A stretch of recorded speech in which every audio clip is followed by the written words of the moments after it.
Hi and welcome to the Evolve CEO podcast. I'm your host Greg Gillies, and this podcast is designed for high-achieving CEOs, business founders and entrepreneurs who are looking for ways to expand beyond their business accomplishments, their life and their relationships.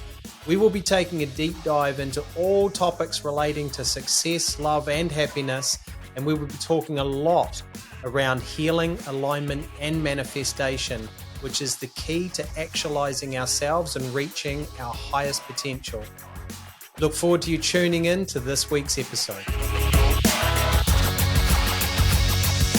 Hi and welcome to the Evolve CEO podcast. I'm your host Greg Gillies. And I'm Tracey Gillies. And in this podcast is going to be the next podcast from the previous one. So hopefully you listened to the previous one, which was all about the mind, mindset, how the brain was developed, and understanding why mental health is such a massive concern in the world right now, even with most elite, high-level business people and leaders. But today we're going to be talking about physical health, and we're going to be taking you on a real deep dive to understand the physiology, the human body, what happens. There's going to be a lot of focus around how stress and the stress of your mind affects your physical body, and what you can do about it. And then we'll be sharing some really important ideas around where to focus to improve your physical health moving forward. So I'm going to hand you over to Tracey. She's just going to talk more about how the mind is a top organizational structure in our body and how it actually controls our body through our nervous system. So in the last podcast, I did explain this, but it's so important. This information would be the top information when it comes to health and well-being in the physical body. You know, more and more people are holding so much stress. When I say at the level of mind, I'm not just talking about thoughts. I'm actually talking about neurological structures.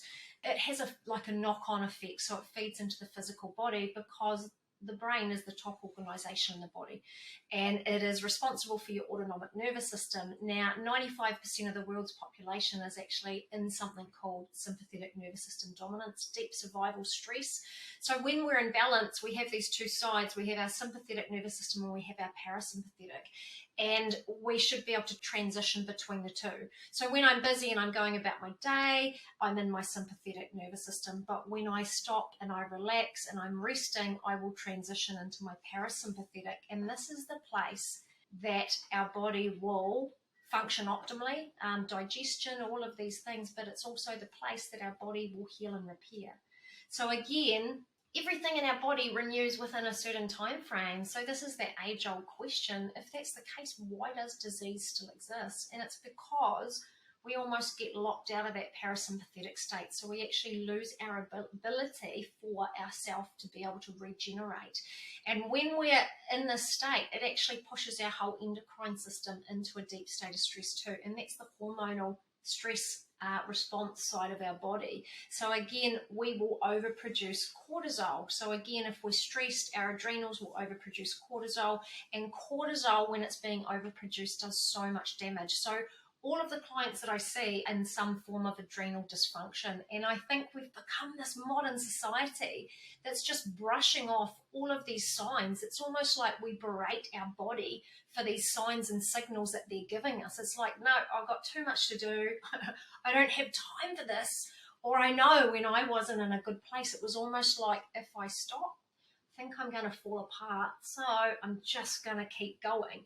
But again, it's like we've almost become the society that's treating ourselves robotically, not listening to these signs and symptoms. So again, I also see it time and time again with health.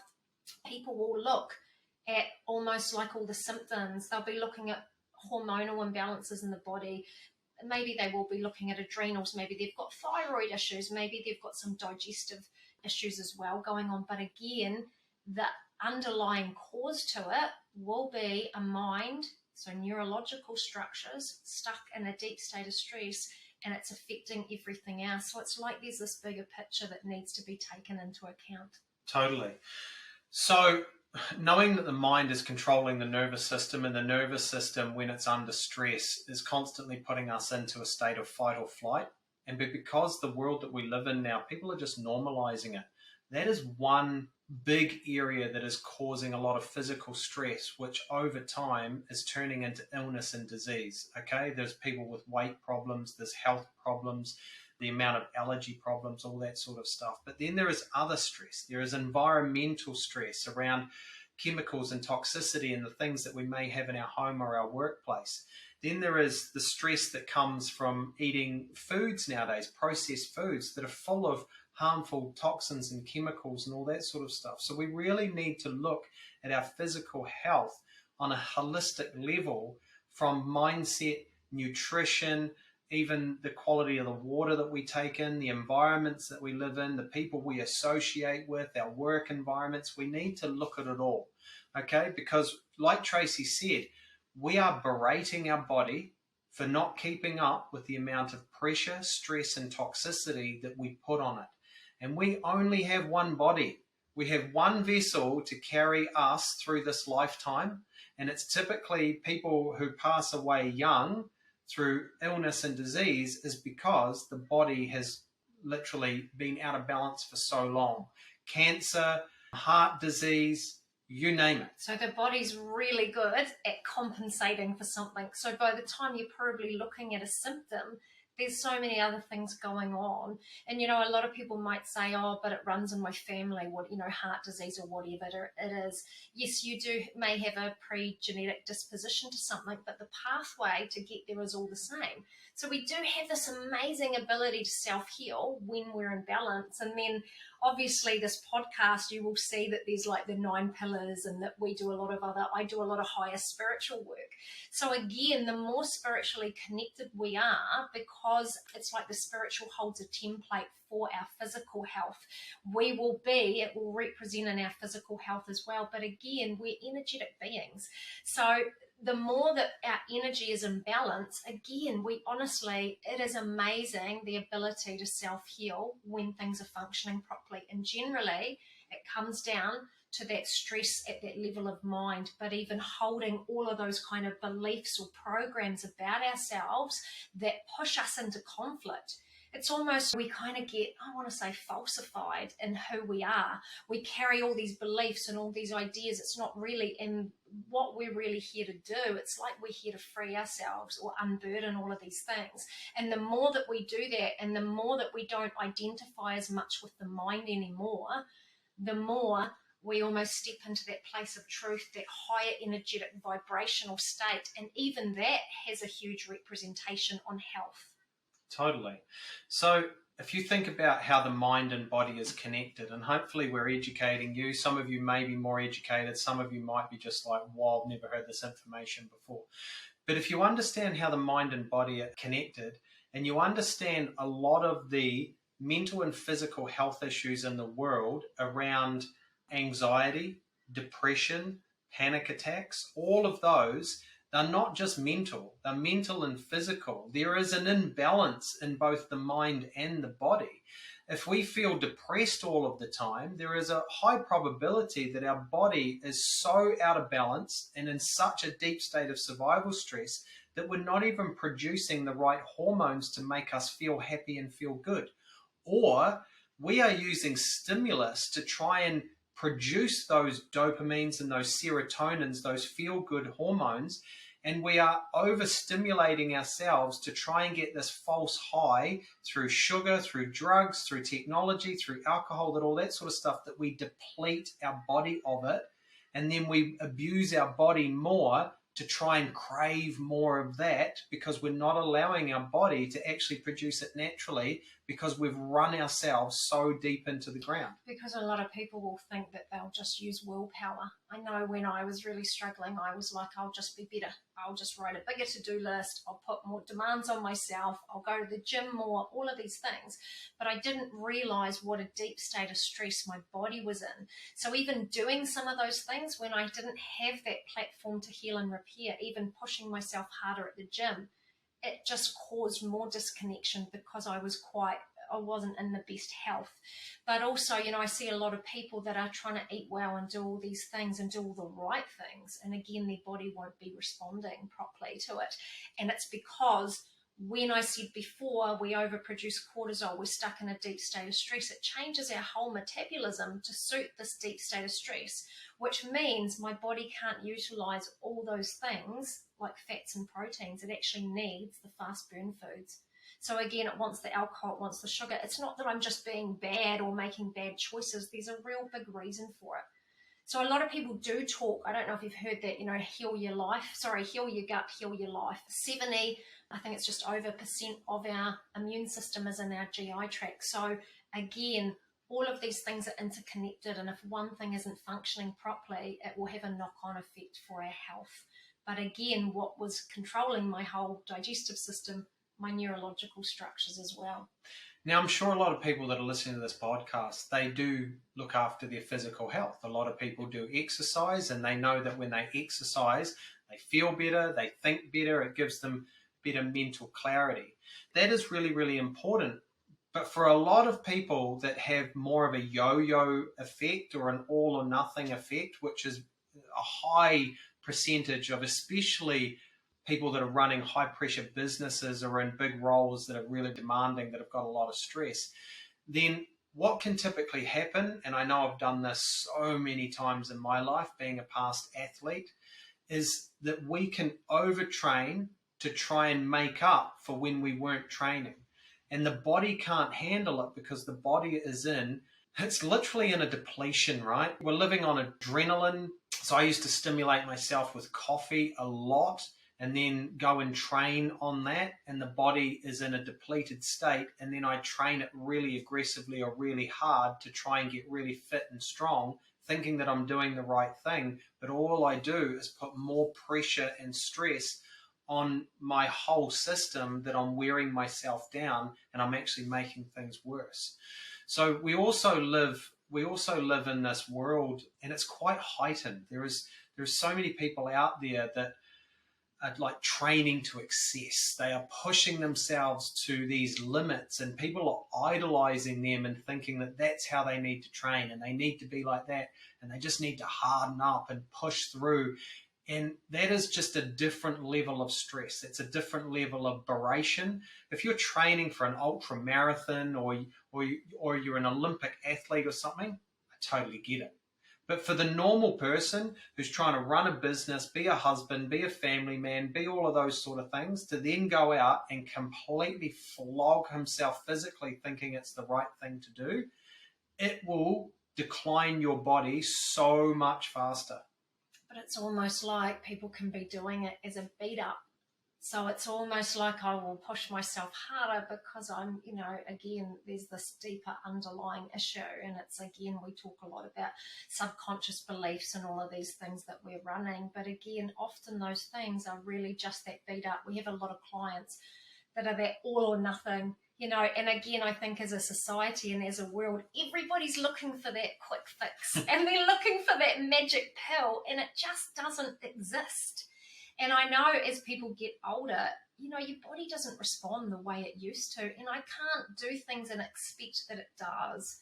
It's like it's got a lifetime of stress on it, and it's built up so much. Even like we see really high performing people, don't we? And they're like, I used to once upon a time thrive off this, and I used to handle all of the stress, and now it's suddenly like something's changed and I can't. And I say it's like a tipping point. It's like a bucket. And it's literally, I've put so much stress in over the years, more and more and more, and it's compounded. And now it's just overflowing. And even the smallest things could set someone off. But again, if I don't even have that platform in my physical body of that health, of not being constantly stuck in like the deep survival stress state, or my whole central nervous system's inflamed, again, anything would kind of trigger me. I just don't have the capability to even put more fuel on the fire. Totally. Now, we obviously work with and talk with a lot of high-performing business leaders and CEOs and entrepreneurs. And even in the US, the statistics as high as 86% of CEOs in the US have had to take time off work for burnout, mental health, and stress-related issues. So this is common. It's not like what we are talking about is some magical information that's appeared. But what the concern is people are normalizing it. people are normalizing burnout, and we are going to do a completely whole podcast just on burnout and normalizing burnout. But the reason why I bring that up is because we just did our previous podcast on our mind and what happens when our mind is out of balance and our mind is overstressed. And we also spoke about the deep underlying programs that every single human being on the planet has picked up through their childhood that is the underlying cause that drives a lot of our beliefs and behaviors.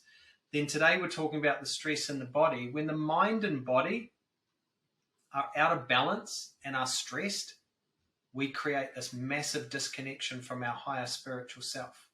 And we are multidimensional beings. What you believe about spirituality is totally up to you. But when we speak to you, we speak about we are spiritual beings having a human experience. And this is our truth, and this is what our clients believe. So when it comes to healing a person in the way that I would do it, I have the gifts and skills to access a person's neurological, physiological, and spiritual frameworks.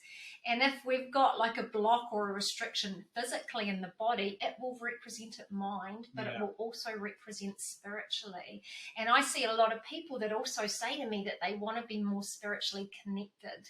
And I say, are you listening to your body? And they'll be like, no. And I'll be like, this is like intuition. If you listen in to your body, it has this amazing wisdom. You know, again, it's like anxiety. It's like these feelings of kind of that panic. Again, it's not something to just push away and it's just like an inconvenience as people see it. It's like, it's something to take seriously. Believe me, I have been to the place of a breakdown. And it is not fun, and I help a lot of other people step out of that place. But it's almost like there's these signs that we'll head along and we kind of just go, oh, that's an inconvenient annoyance. Let's just keep going on this path. But again, honestly, once you get to that decline in health, there's, as I said before, the body's really good at compensating. There will be a lot going on that then you have to look at healing. Again, healing is the way to recover and just transform, change your whole life. So if you've watched our previous content or you've watched my story video, you'll know that in 2015, this is exactly what I did. I drove myself into a burnout. I had literally put so much pressure and stress on myself through bad habits, overthinking, mental stress, physical stress, that I had a burnout and I had to heal and recover from that. But the thing is, I didn't know what I didn't know. And so many people are trying to do their best with the resources and the knowledge that they have available. And when we speak to people and people go through a healing process, they awaken to so much information.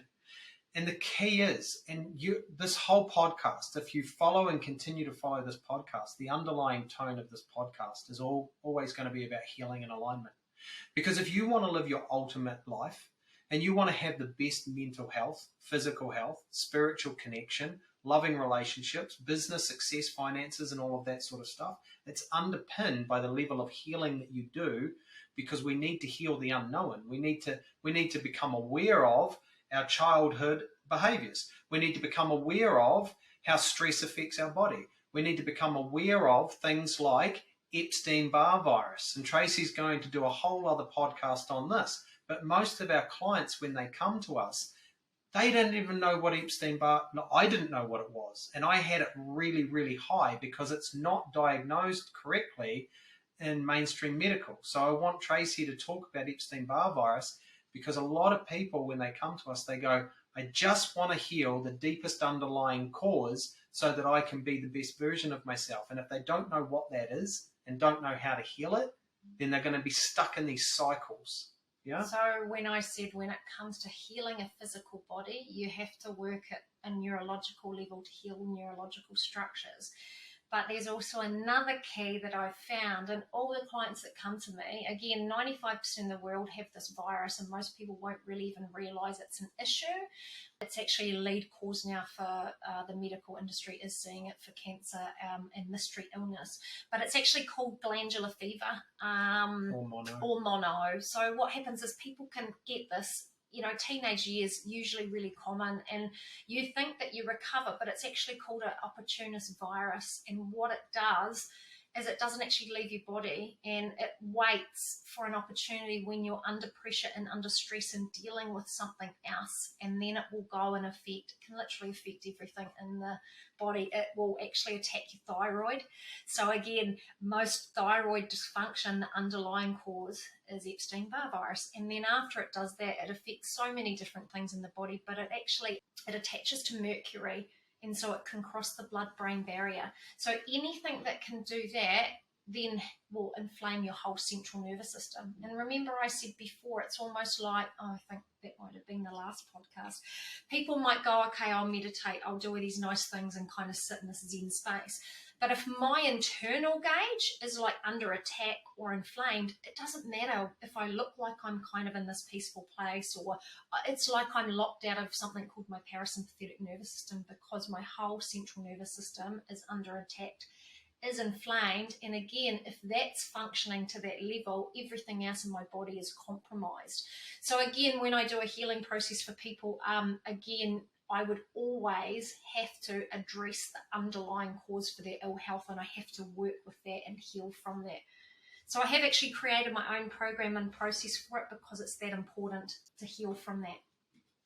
So it's, we like we said, we're going to be sharing a lot of deep information around how the body works, but more importantly, the deepest underlying causes that are affecting so many people. So yes, you can learn how to do better habits, and it will improve things.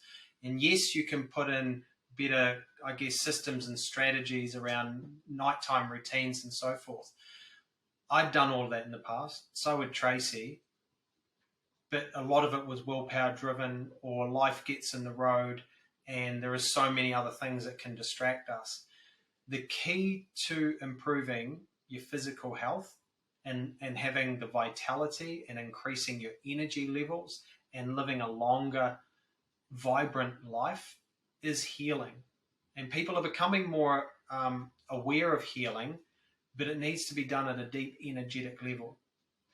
So what other ideas or information can you share with people that they can literally start doing now to help themselves really improve their health and their healing with their physical body? I would say managing your mind correctly. Like, I wish I had known that. I wish I had known earlier, when I was quite unwell, how not managing my mind and my thought processes, how not even giving myself any free time or free space. It's almost like giving yourself permission to have that rest and repair time, and so that I'm not constantly just pushing myself to the limit, because sleep just isn't enough.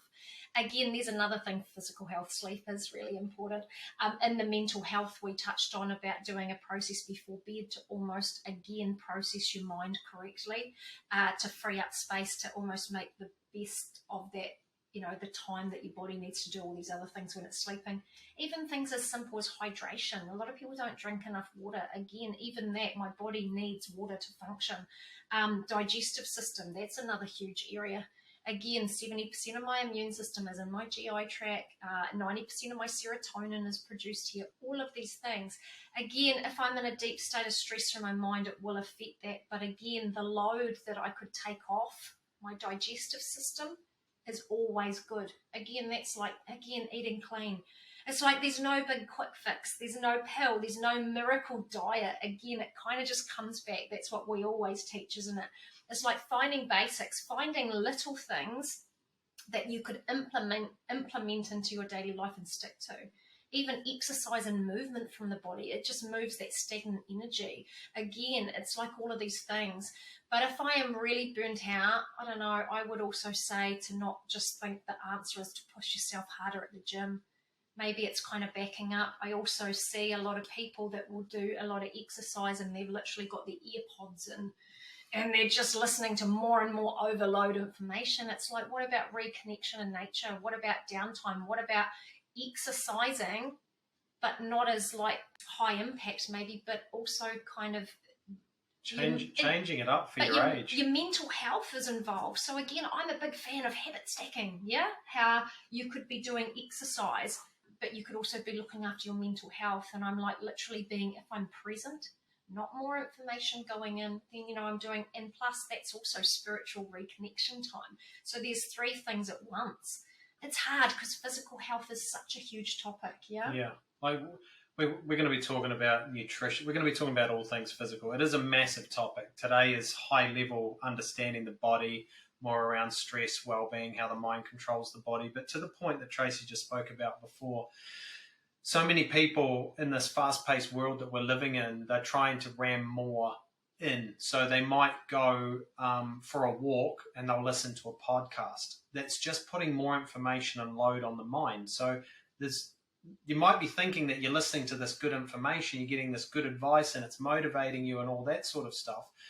But if that is what you need to motivate you, is to listen to somebody every morning on a morning walk to pick you up, then you're not actually working on your mental health. You're just ramming more information from external stimuli to use as a motivator. And people are getting caught in this trap. People are getting caught in this trap of constantly reading and listening and learning and going over and over and over to get this false sense of we're actually doing something to change ourselves. Don't get us wrong. There is amazing information out there, and Totally. we live in one of the best times ever for just so much. You know, we can kind of look up anything. But at the same time, the best and highest wisdom comes from yourself. the internal gauge. And again, that requires quiet space to hear it. So a lot of people that we see all the time, you know, they come in, they have these amazing lives, don't they, Greg, on paper, but they just feel like something's missing. It's always the reconnection to self that a person is looking for. So even when it came to your physical health, if you were to incorporate things that gave you downtime, quiet time, reconnection to self, our heart space is actually like the start of it's in alignment with our spiritual aspects. It's actually in alignment with nature as well. So even like reconnecting with the natural world, you know, everybody's so disconnected these days. Again, it's kind of like little things that I could do that I can actually sustain and continue that to have that kind of long-term impact. You know, again, we're always waiting for maybe that holiday and then we'll do this big burst up to it. But it's like, what can I actually implement in my life that is almost, it's not just, I don't know, it's not just like a one-off. It's Totally. So there is more information that you could possibly reach out there online, on YouTube. You can Google it. Everybody knows what good nutrition, good exercise, and all of that stuff is. We know what we need to do. It doesn't necessarily mean that we are doing it. So I guess my final word of advice for you, which is what Tracey was talking about before in habit stacking, is I'll just share with you my morning routine is most mornings, if I'm not doing weight training, is I go for an hour morning walk, which includes climbing up a small hill or a mountain that is close to our home. And my intention when I go out on my walk is to incorporate mental, physical, and spiritual health. Now, even though I'm going out on a walk, people might be thinking he's doing that for his physical health. But my highest priority when I go on that walk is my mental health. So I don't take my phone with me anymore. Yeah, I don't take earphones. I don't connect with any technology. So that when I'm out walking, I'm actually clearing my mind. I'm actually letting my thoughts process and I'm calming my mind down so I can prepare myself for the day. And then when I'm walking up through the hill and I'm getting the physical exercise, halfway around my walk at the top of the hill, I have a point where I sit down and I meditate and I spiritually connect. And I spiritually connect with my higher self, with the universe, whatever you want to call it. And then I walk back home. That's how you habit stack mental, physical, and spiritual health in 1 hour and look after yourself, versus out going for a run, ramming information in your head, getting yourself stimulated, coming back and starting the day like lightning fast, which feels good, but can, at a deep level, just be creating more compounding stress. Yeah, so each to their own. Not everybody's physical health is in bad shape, but statistically around the world, a lot of people are getting a lot of illness and disease and fatigue and burnout and stress-related issues. And that is what we wanted to talk about. Anything else? No. So thank you for tuning in on this podcast around your physical health and well-being. We look forward to sharing the next podcast. If you like our information, please like and subscribe and comment and all of that. Your comments and your information will guide us into future podcasts and information. Thanks for tuning in. Thank you for tuning in to this week's episode of the Evolve CEO podcast. If you value the information that is in our podcast, please like, subscribe, and add a review to our podcast page, because it'll help us understand the value that you are receiving, and more importantly, will spread the word of this podcast. Also, share it with your friends and your family. Now, every listener of our podcast gets a free gift from us, and this is our 9 Pillars of Success, Love and Happiness life assessment.